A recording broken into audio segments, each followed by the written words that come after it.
Isang mapagpalang araw sa ating lahat. Ako po si Zarina Espalom at ngayon ilalahad ko ang aking tutunan para sa daily devotion sa June 21, 2024 na pinamagat ng Financial Freedom.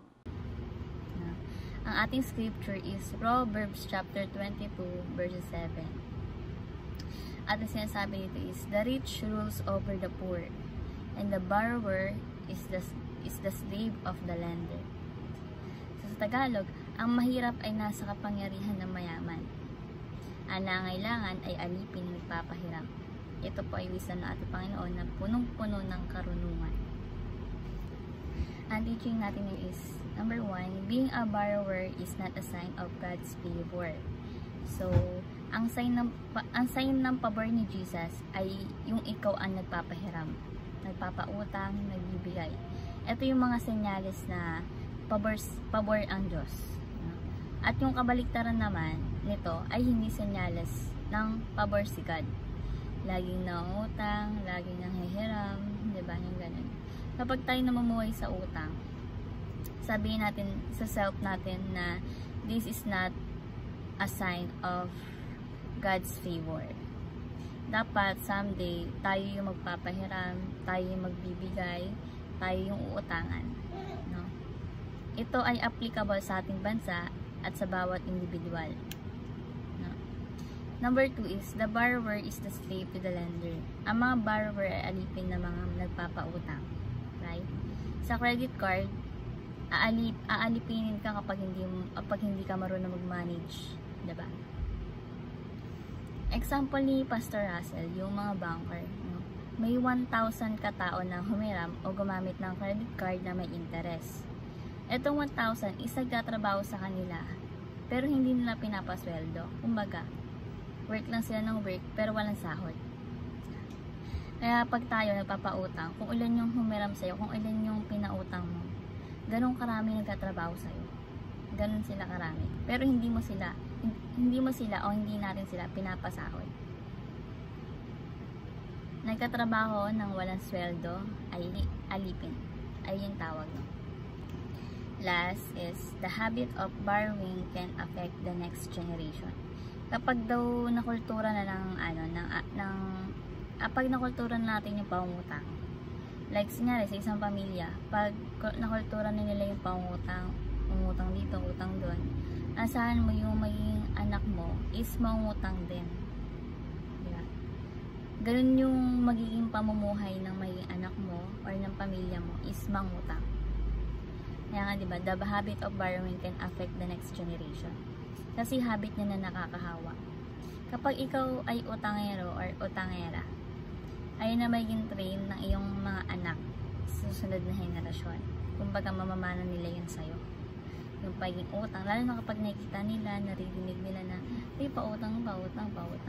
E di ganun na rin sila sa pagtanda nila. At ayun yung magiging pamuhay nila, no? So, ang application natin ngayon is, run away from the cycle of borrowing as if your life depends on it. Pag sinabing run away, hindi mo tatakbuhan o hindi mo tatakasan yung utang mo. Kundi takasan yung cycle na paulit-ulit na pangutang. Like, pagbabayad ka, tapos mangutang ka ulit. Like, magbayad ka, tapos mangutang ka ulit.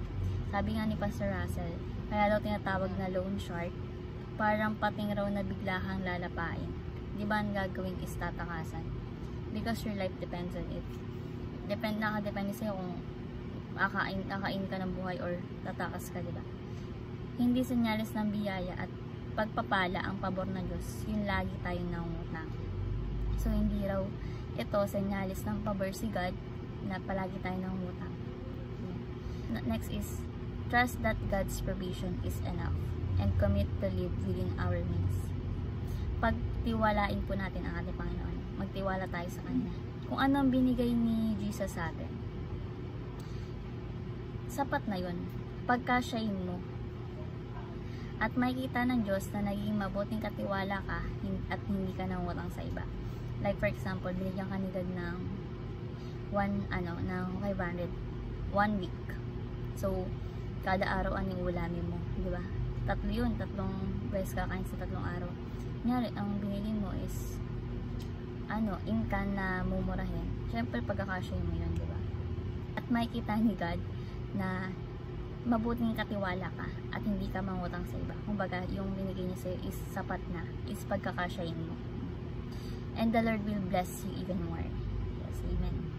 Next is, aim to be a giver and not a borrower. Always remember na ang cycle ng pangutang ay hindi senyalis ng pabor si God, diba?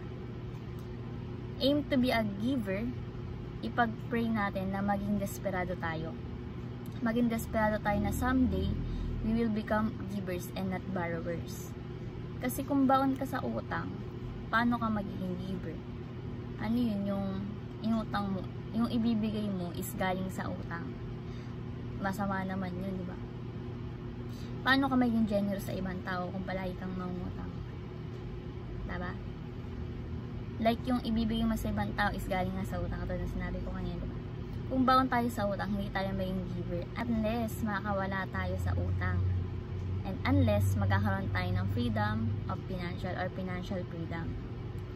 So, maging desperado tayo na pangarapin natin na tayo yung nagbibigay, tayo yung magpapautang, tayo yung magpapahiram. Hindi tayo yung mangungutang sa iba. So, maging desperado tayo na tayo yung uutangan. Diba? Ayun yung pabor ni Jesus. Ito ay patungo sa pabor ng Diyos. Ayun yung sabit ko kanina, diba? Kapag ang sinyalis ni God is hindi nangungutang, kundi tayo yung uutangan. So, natutunan ko dito is huwag tayo mangutang, no? Kasi hindi siya pabor sa Diyos. Kumbaga, ang pabor kay God is yung tayo yung uutangan. So, pero at maging at maging sapat ka sa ibinibigay ni Jesus sa'yo. Ayun lang po ang aking natutunan. Maraming salamat sa pakikinig at God bless po sa ating lahat.